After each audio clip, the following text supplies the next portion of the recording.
ও মজলুমের আল্লাহ, ও মুসলমানের আল্লাহ, ও অসহায়ের আল্লাহ, ও তালেবুল ইলমের আল্লাহ, ও মিসকিনের আল্লাহ, ও সমস্ত নবীর আল্লাহ, ও কুল কায়নাতের আল্লাহ, আমরা মাজলুম, তোমার দিনকে বিজয় করে দাও।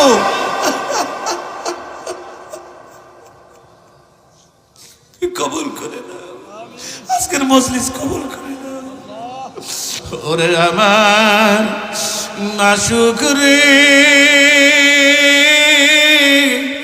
ওরে আমার মাওলা রে,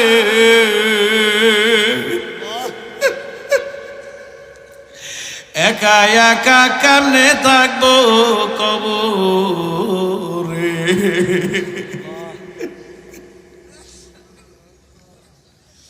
ওরে আমার দরদের মাওলা, তোমার কুদরতি নজর দিয়ে তুমি তাকাও। তোমার কত মাহবুব বান্দারা, শুরু দিয়ে মাহফিলটা কেন যেন এলোমেলো মনে হইতেছিল। আমার মনে হয় পুরাটা মাহফিল এখন কবুল হইয়া যাইতেছে। কেন তোমার বান্দাদের চোখ দিয়া বৃষ্টির মতো পানি গুলি টপ টপ টপ টপ করিয়া পড়ে। মাওলা, কার চোখ দিয়ে পানি ঝরে যদি জিজ্ঞাসা করি, ভাই তোমার কি ব্যথা, তুমি কান্দো কেন? অনেকেই বলবে হুজুর আপনি মার কথা বলছেন, আমার মা নাই। অনেকেই বলবে হুজুর আপনি বাবার কথা বলছেন, আমার বাবা নাই। অনেকেই বলবে হুজুর আমার কলিজার টুকরা সন্তান নাই। ওরে আমার মালিক রে, এই মাদ্রাসার পাশেই কবর, কে কলিজার টুকরা রে কবর দিয়া, কে মাকে কবর দিয়া, বাবারে কবর দিয়া এই মাহফিলের মধ্যে ইতিম হয়া বইল।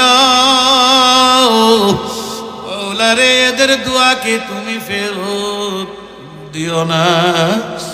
ওয়াজান চোখের পানি ছাড়িয়ে দেন বাবা, সকলেই চোখের পানি একটু ছাড়েন না বাবা। বলে হুজুর এত চোখের পানি ছাড়তে হবে কেন?